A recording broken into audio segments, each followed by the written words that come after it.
ہم پڑھتے تھے تو پڑھائی کے زمانے میں ایک بزرگ آئے لاہور سے ہمارا امتحان لینے کے لیے. تو ہمارے حضرات کی ترتیب یہ تھی کہ جو آئے ہوئے بزرگ ہوتے تھے ان میں سے جو بڑے بزرگ ہوتے تھے، بڑے عالم ہوتے تھے، ان سے پھر طلباء میں بیان کرواتے تھے. انہوں نے بیان کیا تو بیان میں انہوں نے ایک واقعہ سنایا. فرمانے لگے کہ ہمارے لاہور میں ایک بڑے مدرسے کے اندر 3 بھائی پڑھاتے تھے، تینوں عالم تھے اور بڑے درجے کے عالم تھے، بڑی کتابیں پڑھاتے تھے. فرمانے لگے کہ اللہ کی شان، جو ان میں بڑے بھائی تھے، ایک دفعہ بس ان کی طبیعت خراب ہوئی، جان کنی کا عالم شروع ہو گیا. تو رشتہ دار دوست یار بیٹھے ہوئے تھے، جو تعلق والے تھے وہاں کھڑے ہوئے تھے. تو عین اس وقت فرمانے لگے قرآن لاؤ، قرآن لاؤ. چنانچہ قرآن منگوایا اور کہنے لگے میں اس کتاب کو نہیں مانتا. یہ کہہ کے روح نکل گئی، اور روح تو واپس نہیں آ سکتی کہ جی دوبارہ لاؤ، سمجھاؤ تاکہ پھر ایمان کے ساتھ جائے. روح نکل گئی. آپ بتائیں یہ کتنا بڑا حادثہ ہے.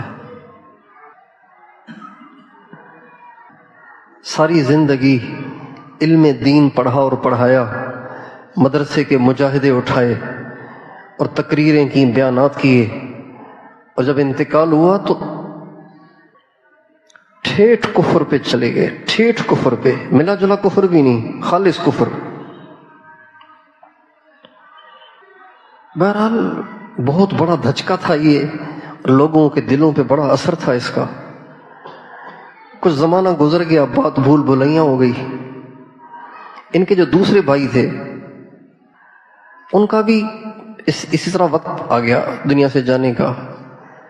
چونکہ وقت گزر گیا تھا، باتیں ذہن میں نہیں تھیں، تو عین آخری وقت میں کہنے لگے قرآن دکھاؤ، قرآن دکھاؤ.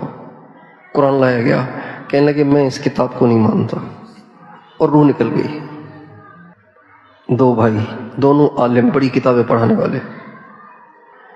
اب جب یہ واقعہ 2 دفعہ پیش آیا نا، تو تیسرے بھائی کو پریشانی شروع ہو گئی کہ یار پہلے حادثے پہ تو ہم نے کہا کہ پتہ نہیں کسی وجہ سے ہوا ہوگا، یہاں تو دوسرے کا بھی یہی ہو گیا، جس کا مطلب ہے یہ تسلسل چل رہا ہے کیا. یہ پریشان، رونا دھونا شروع کر دیا، توبہ طائب ہونا شروع کر دیا، اللہ والوں کے پاس جانا شروع کر دیا. پتہ نہیں کیا ہوگا، پتہ نہیں کیا ہوگا، پتہ نہیں کیا ہوگا.